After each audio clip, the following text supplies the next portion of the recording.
죽음으로 떠난 여행.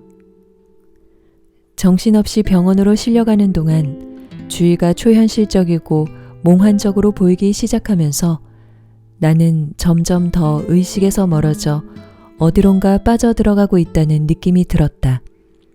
병원에 도착했을 때는 이미 혼수 상태에 빠져 있었다. 나를 본 순간 암 전문의가 큰 충격을 받았다는 게 얼굴에 확연히 드러났다. 아내분의 심장은 아직 뛰고 있을지 모르지만 죄송합니다. 부인은 이미 이 세상뿐이 아닙니다. 목숨을 구하기에는 너무 늦었어요. 의사가 데니에게 말했다. 의사가 지금 누구 얘기를 하는 걸까? 나는 속으로 생각했다. 난 평생 살아오면서 이처럼 행복한 적이 없었는데. 그리고 엄마와 데니는 왜 저렇게 당황해하고 겁에 질려 있는 거지? 엄마, 울지 마세요. 왜 그래요? 무슨 일이에요? 저 때문에 우시는 거예요? 울지 말아요. 난 정말 너무 좋아요. 엄마, 진짜라고요. 나는 큰 소리로 외치고 있다고 생각했지만 내 입 밖으로는 아무 소리도 나오지 않았다. 내 목소리가 사라지고 없었다. 나는 엄마를 안아주고 싶었다. 안심시켜주고 나는 정말 괜찮다고 말해주고 싶었다. 그런데 왜 그렇게 할 수 없는 건지 도무지 이해가 되지 않았다. 왜 내 몸이 말을 듣지 않는 걸까? 사랑하는 엄마와 남편을 안아주고 싶은데 왜 나는 죽은 듯이 축 늘어져 있기만 한 거지? 죽음에 근접한 이 임사 상태에서 나는 주변에서 돌아가는 모든 상황이 보통의 신체 상태에 있을 때보다 훨씬 더 정확하게 인식되었다. 내 몸의 오감을 전혀 사용하지 않았지만 모든 것을 정확하게 신체 기관을 이용할 때보다 훨씬 더 정확하게 알 수 있었다. 마치 전혀 다른 종류의 인식기관이 작동하는 것 같았고 그것은 인식의 차원을 넘어서 지금 벌어지고 있는 모든 일을 한눈에 다 파악하는 것 같았다. 내가 그 모든 것에 천천히 통합되는 느낌이었다. 나는 세부적인 것들을 하나하나 아주 미세한 부분까지 감지할 수 있었다. 그러나 신체적으로는 아무것도 느껴지지 않았다. 아무것도. 그러니까 전에는 결코 맛본 적 없는 엄청난 자유와 해방감을 빼고는 아무것도 느껴지지가 않았다. 와, 놀랍다. 진짜 자유롭고 가벼워. 무슨 일이 벌어지는 거지? 이렇게 기분 좋은 건 처음이야. 고무관도 없고 휠체어도 없잖아. 아무런 도움 없이도 자유롭게 돌아다닐 수 있고 숨 쉬는 게 더 이상 힘들지 않아. 정말 놀랍다. 병원 침대에 누워있는 생명이 없어 보이는 내 몸에는 아무런 집착도 느껴지지 않았다. 그 몸이 내 것이 아닌 것 같았다. 내가 지금 겪고 있는 것을 담기에는 너무도 작고 보잘것없어 보였다. 나는 자유롭고 해방되었으며 참으로 아름다워 보였다.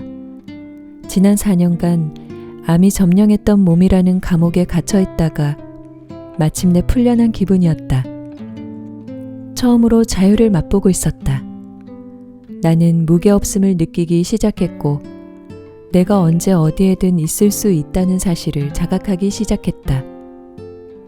부인을 위해 저희가 할 수 있는 게 없습니다. 무르자니 씨. 장기가 이미 모두 멈췄습니다. 레몬만한 종양들이 림프계 전부 퍼졌어요. 두개골 바닥에서부터 복부 아래쪽까지 꽉 찼어요. 폐뿐 아니라 뇌도 수액이 가득 찼습니다. 피부가 짓물러서 궤양도 심하고요. 그 안에 독소가 들어있어요. 이런 상태로는 오늘 밤도 넘기기 힘듭니다. 의사가 데니에게 말했다. 나는 침대에서 한참 떨어진 곳에서 가족과 의료진이 나누는 대화를 모두 알 수 있었다. 이런 놀라운 감각은 그 영역에서만 가능한 것으로 그것을 적절히 표현할 말은 없다. 완전하고 순전하며 조건 없는 사랑의 그 느낌은 내가 전에 알던 그 어떤 것과도 같지 않았다. 아무런 자격도 요구하지 않고 아무런 판단도 하지 않는 절대적인 사랑. 그것은 전혀 그 어떤 차별도 두지 않았다. 내가 그 사랑을 받기 위해 아무것도 할 필요가 없고 그것을 얻기 위해 내 자신을 증명해 볼 필요도 없는 듯 했다. 놀랍게도 나는 10년 전 돌아가신 아버지가 거기 계신다는 것을 느낄 수 있었다. 아버지가 나와 함께 있다는 것을 느끼자 이루 말할 수 없는 평안이 밀려왔다. 그리고 3년 전 암으로 떠나보낸 내 가장 친한 친구 소니의 존재도 느낄 수 있었다. 아버지와 친구의 존재가 따뜻하게 안아주듯 나를 감쌌을 때 그 느낌은 흥분감이라고밖에 표현하지 못하겠다. 그리고 안도감이 밀려왔다. 내가 그들의 존재를 알아채기 오래전 병마와 힘겹게 싸우는 동안에도 내내 그들이 내 곁에 있었음을 나는 알 수 있었다. 나는 더 이상 오감을 사용하지 않았음에도 인식 능력은 제한이 없었다.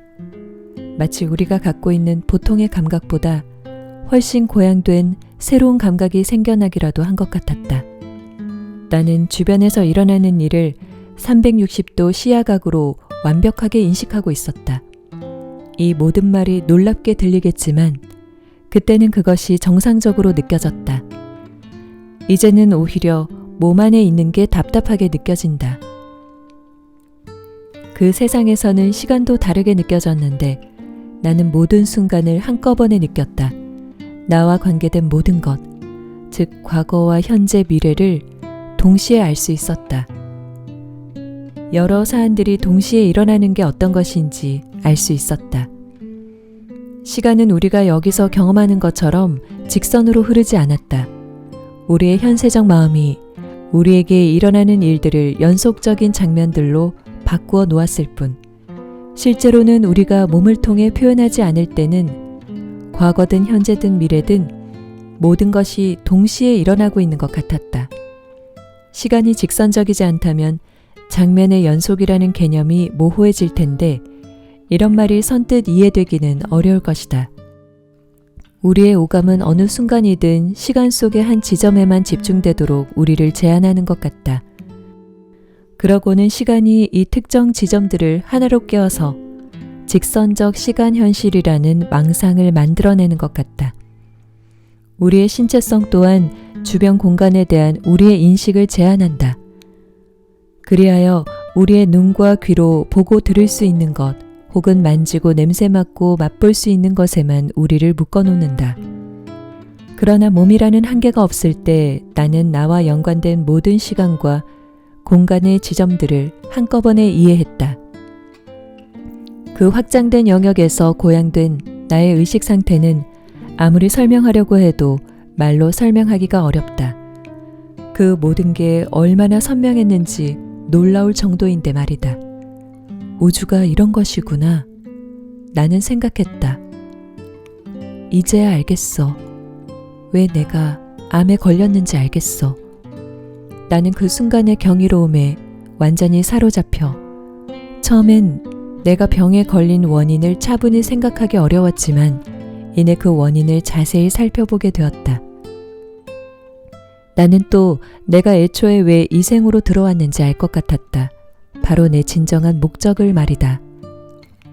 나는 여전히 조건 없는 사랑과 수용의 바다에 온전히 잠겨 있었다.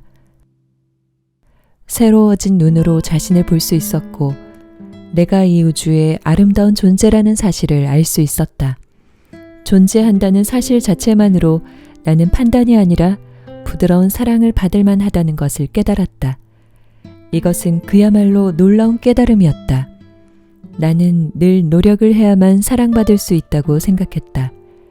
사랑을 받기 위해서는 그럴 만한 가치가 있든지 사랑받을 만한 뭔가를 해야 한다고 믿었기에 그럴 필요가 없다는 것을 깨달았을 때 나는 몹시 놀랐다. 이 확장된 장엄한 본질이 실제 나라는 사실을 깨달았을 때 나는 상상할 수 없을 정도로 명징한 상태가 되었다. 그것이 바로 내 존재의 진실이었다. 내가 자아의 새로운 패러다임을 들여다보고 있다는 것. 내 의식이 수장처럼 투명하게 빛나고 있다는 것을 나는 아주 분명하게 이해했다. 나는 우리 모두가 연결되어 있다는 것을 깨달았다. 모든 사람과 살아있는 존재들만이 아니라 밖으로 넓어지고 넓어져 우주 안의 모든 것에 이르기까지 다 하나로 엮여있는 통합체였다. 모든 사람과 동물, 식물, 곤충, 산과 바다, 무생물, 우주까지. 나는 전체의 우주가 살아있으며 모든 생명과 자연이 다 의식을 지니고 있다는 것을 깨달았다. 모든 것이 무한한 전체에 속해 있는 것이다. 나는 전체의 생명과 떼려야 뗄 수 없이 복잡하게 얽혀 있었다. 우리는 모두 그 통합체의 일면들이다. 우리는 모두 하나이며 우리 각자는 집단적 전체에 영향을 주고 있다. 나는 또 예전에 믿었던 것처럼 암이 내 잘못에 대한 처벌도 아니고 내가 한 어떤 행위의 결과로 암이라는 악업을 경험하고 있다는 것도 아니라는 걸 알 수 있었다. 매 순간 속에 무한한 가능성이 들어있고 시간의 한 지점이란 내가 그때까지 해온 모든 결정과 선택, 생각들의 정점과도 같은 것이었다. 내 수많은 두려움, 그리고 나의 엄청난 힘이 바로 이 병으로 표현된 것이었다. 이 책의 리뷰. 오늘은 내가 읽은 책 중에서 암에 걸린 어떤 인도 여자분에 대한 이야기다. 아니타 무르잔이라는 분인데 이분은 인도에서 태어나고 홍콩에서 거주했다. 현재는 전 세계에서 강의도 하고 책도 쓰고 영성가로 활동 중이다. 아니타 무르자니는 사랑하는 남편 데니와 행복한 신혼을 보내던 중 림프암 2기 진단을 받게 된다.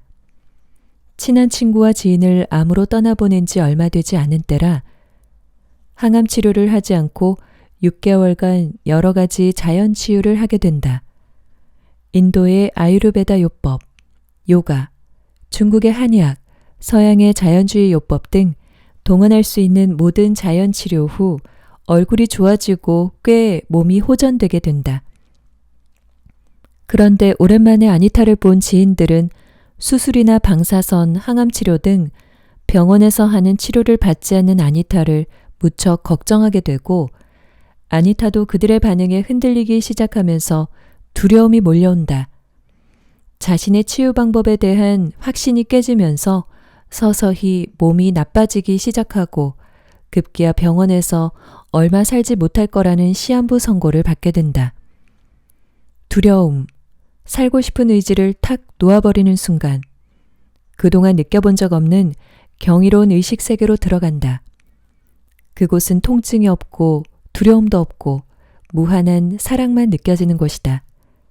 죽은 걸까? 죽기 바로 직전일까? 사람들이 말하는 임사체험이란 말인가? 나도 이 책을 읽기 전 죽음에 대한 느낌을 생경하게 상상한 적이 많다. 굳이 상상하려고 한 건 아닌데 저절로 그럴 수밖에 없는 큰 사건이 있었다. 그건 바로 내가 살아가던 이유였던 엄마의 죽음이다. 2017년 가을, 암으로 1년 4개월간의 투병 끝에 소천하신 엄마의 모든 과정을 하나하나 목격한 나는 죽음이라는 것에 대한 생각을 완전히 다시 하게 된 것이다. 죽을 때는 어떤 끄달릴 것도 없는 무한한 자유와 환희가 느껴질 것 같았다. 불교 신자인 엄마는 오히려 죽음 앞에 담담했다. 죽는 것이 하나도 두렵지 않다고 하셨다. 불교 신자니까 윤회 사상이 있을 거라고 생각하는 내 생각과는 달리 엄마는 죽으면 극락도 없고 아무것도 없다고 하셨다. 그냥 죽는 거라고 하셨다. 그런데 하나도 슬프지 않다고 했다. 죽음이 하나도 무섭지 않다고 하셨다. 그때 내 뱃속의 아기가 만삭이라 엄마의 소천 후 2주 뒤에 출산했다. 엄마한테 내 딸로 다시 태어나달라고 했더니 건성으로 그래 하셨다.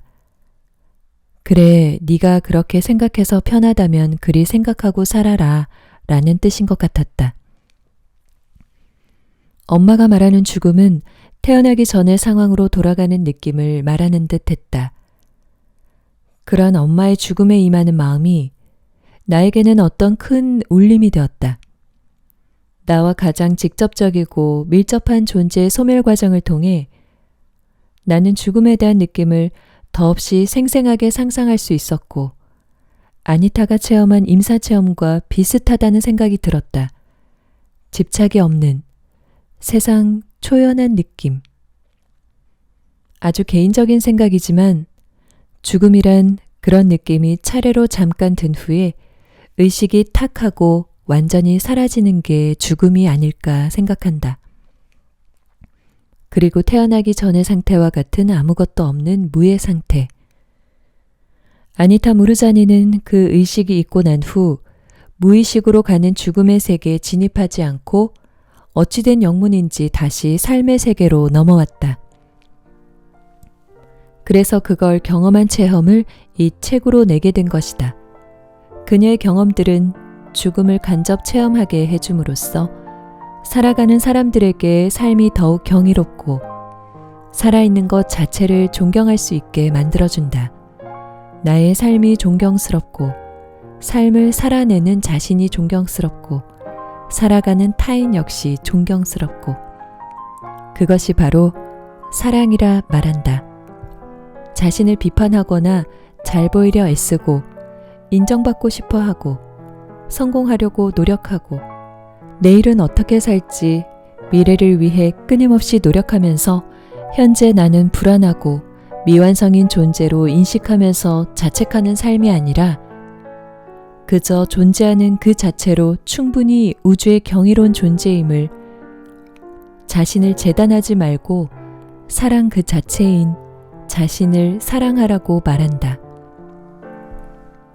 한 사람 한 사람이 우주 그 자체다. 그러니 어찌 사랑하지 않을 수 있을까?